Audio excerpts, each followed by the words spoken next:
So I'm going to do this video on these 5 tone shapers or EQ pedals. They are all, as far as I have tested, cream of the crop. They all can run at 18 volts. The Caline 10-band EQ takes 9 volts and up converts it to 18 volts. The Equator takes either 9 or 18 volts, but you have to have the power supply to get to 18 volts. The ParaEQ takes 9 volts and converts it to 27 volts, so great high headroom here. The T-Medic takes 9 volts and converts it to 18, and the RC Booster needs an 18 volt plug. If you want 18 volts, if you put 9 volts in, it's 9 volts. So the RC and the Wampler Equator do not convert 9 volts. The rest of them take 9 volts and convert them, which is cool. So let's start with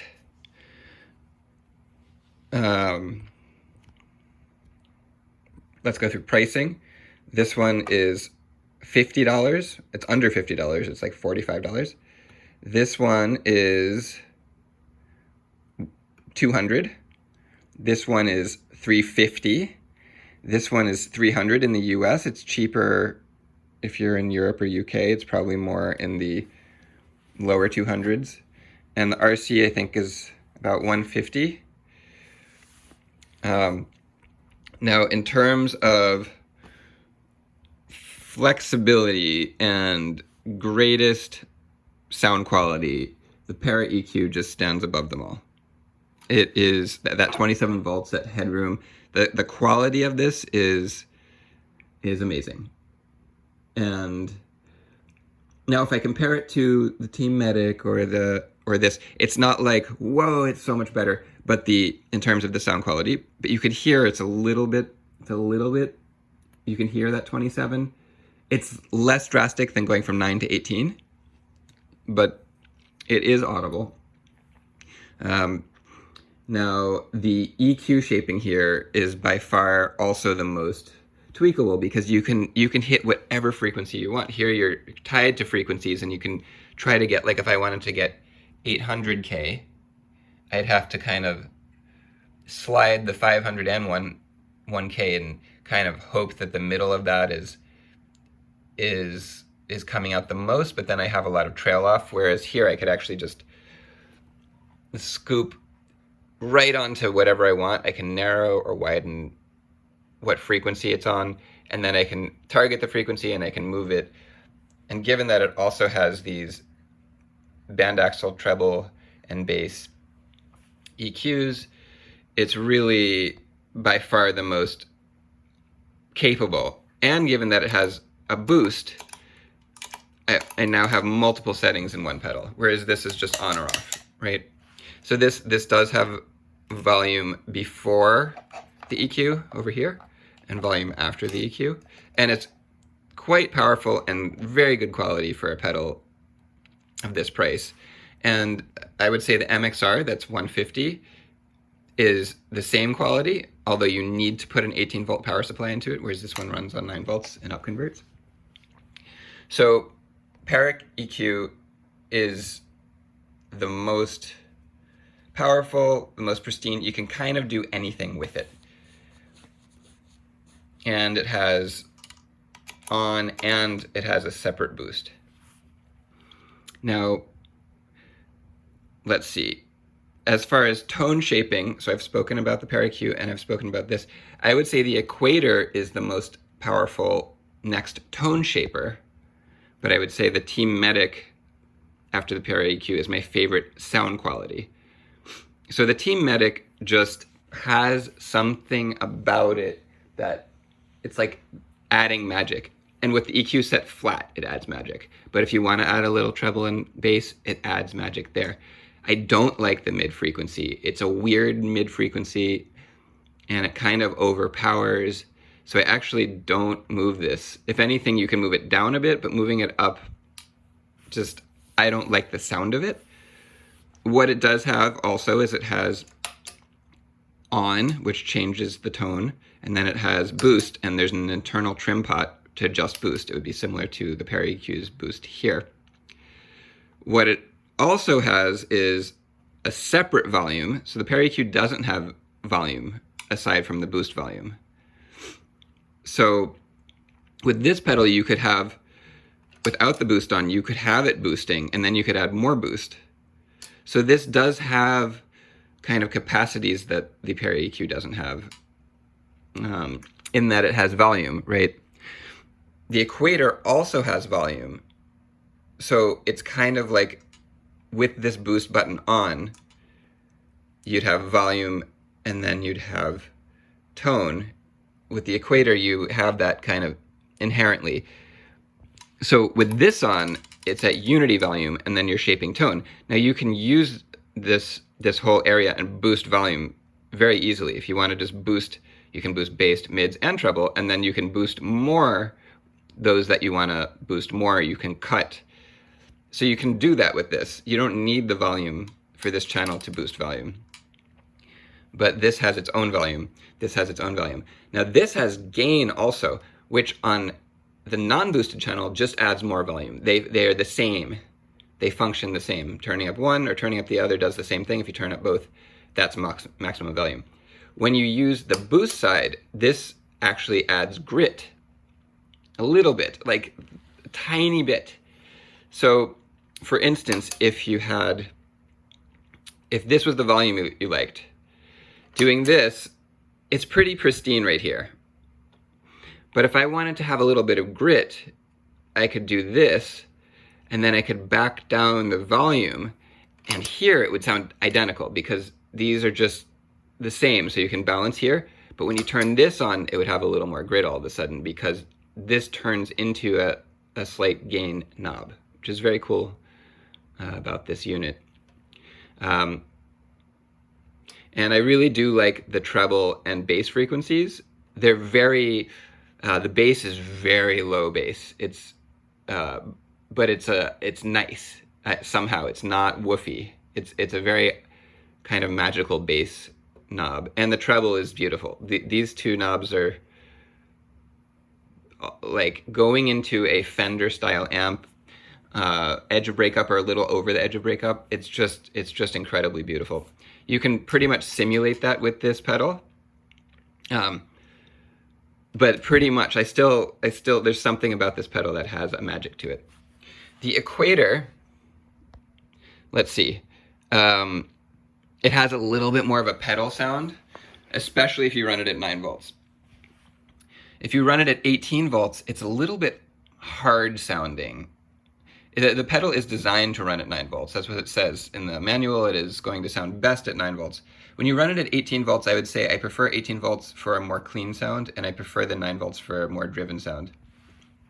The mid frequency 2 is, I forget again. I think it's the more narrow. So it's like it has a narrow Q. So this, you can adjust the Q of bass, mids, and treble here.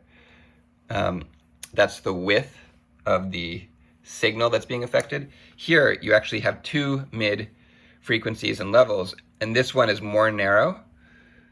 So if you target something and bring it up, it's going to be more like right along that frequency, whereas if you target something here and bring this up, it's going to be a wider sweep of mids. The mids are quite powerful here.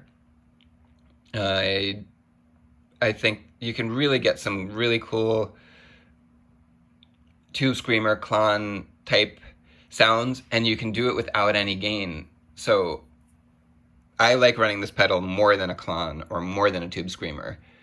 It's really cool in that regard. The treble frequency is very nice. It's around 7K, so it's really in that high range. The bass frequency, it's very Wampler. I don't know if you've ever played a Wampler pedal. There's some sort of bass sound that they all have. Some people say it's too bassy. So obviously you can pull the bass out. And I wouldn't say it's too bassy. I'd just say it's that frequency. It's got that Wampler sound to it, whatever that is. So this is a really cool pedal in that regard. Obviously with the ParaEQ, I can do exactly what this is doing, but it's even cleaner, and you can control it way more. So, you know, you're paying another $150 for this pedal though. So these both also have soft click, just to say, well, these all have harder clicks. Now, of note with this ParaEQ, another really cool thing is you can have the boost function on its own. So when you turn it on, it's actually boosting the signal without the EQ. And here you're adding the EQ, and here you're doing both. You can also have it set where if this is on, it's doing nothing. And if you kick this in, it has the boosted sound. So the boost can either only operate when this is on, or it can operate separately. You do it by plugging the plug in and holding both buttons down. It'll flash, and then you can select on or off. You can also select on or off true or buffered bypass. And the T-Medic also has true or buffered bypass. It has a switch inside. So inside it has a switch, and it also has a boost trim inside. That's the newest version. None of the other ones have buffers. They're all true bypass aside from these two. This one I think comes stock with the buffer on. This one comes stock with the buffer off. But you can turn them on or off. I haven't tested the buffer in this. I probably should. This buffer is fantastic. It's probably the best buffer I've ever heard. As is it's the same buffer that's in the Fat General. I don't like buffers generally. I really struggle with them, and the Thorpy buffers are the first buffers that I've been like, wow, this is what I've always wished a buffer was. So that's great. The RC booster. Similar to the Wampler, I kind of like the way it sounds better at 9 volts with drive and better clean at 18 volts. And that's not even true. I kind of like it at 9 volts more because it sounds more like a pedal. It sounds more like it just sounds like a pedal. It sounds like a transparent evolved tube screamer. It sounds like a Timmy or a King of Tone. It's got a bit of a pedal sound to it. The bass and treble frequencies are very strong. They're a bit hard. It's very hard to control the mid-range. Like if you want to bring mid-range up, you can bring these down, but you can't control where that mid-range is. It's just the way it is. This boost is very strong, so it just want a little bit on. The boost only works when the pedal is on, just like this. The boost only works when the pedal's on. This one you have the option of setting it either way. So I'd say this sounds the most like a pedal. Now it's very clean with the gain all the way down, and this is kind of unity, right? So if you bring this in, it adds way more grit than this thing could add, even halfway up. But it's a good type of gain. It doesn't change the character. It doesn't change the character of the pedal when you bring the gain in. So that's nice. I think there are people that would really like this pedal. And it would work well, I would imagine, if you were using pedal style gain. All of the gain that I tend to use comes from amps. So when I click this on, it's like, oh wow, I'm in pedal land all of a sudden. Whereas the rest of these don't have that feel. The Equator has a little bit of that feel. Like, oh, it's a pedal. The T-Medic does not feel like a pedal at all. The ParaEQ does not feel like a pedal at all. This doesn't really feel like a pedal at all either. These are all very transparent, high headroom. This is, I guess, in between, and this is the most pedally of the pedals. One more thing I wanted to mention, and I'm going to do a little bit of a separate video on the ParaEQ Mark II, but if I had a recommendation for this pedal, I would do something differently. Maybe they could do a third version. I know that's a lot to ask, and they haven't even officially come out yet, but I would have these 4 and the level tied to the boost only, so that the boost actually has sculpting capacity. Because when you have a signal and then you boost it, you often want to, for instance, pull down the bass a bit, accentuate the mids or a bit of the highs. So what I would do here is I would have a bass, a treble, like these band axles might be fine. They're a little broad, but I would have a bass and a treble, and then I'd have a mid and a mid Q. So I could change the frequency and the gain, right? So frequency and gain. So not mid Q, sorry. It'd have a mid frequency and a mid gain. So bass, treble, mid frequency, mid gain, or something like, or bass, treble, mid frequency, mid gain, and then overall level. That way, then you'd all of a sudden have almost two presets. You could combine them. This is powerful enough to really do what you need, which is why, you know, they have the non-deluxe version, and it's incredibly powerful on its own. I find that I'm probably not going to use this very much. There may be situations in which I use this. And if at all possible, yeah. So you could control this, and then this would all be tied to this button. So you could turn this on, and it would be whatever these were controlling. You could turn this on, and it would be what all of this is controlling. And you could turn both of them on, and they could interact. So that would be an insane, amazing pedal. For me, that would be wow. So those are my thoughts. I hope that's helpful. Just to say, the reason I didn't play through these is because I feel like you can hear other people kind of playing through sweeping filters and doing all that stuff, but I wanted to talk about my actual experience with them because that actually can be useful. And just to say, obviously in terms of price, this thing blows everything away. In terms of if I could only have one, I'd have this.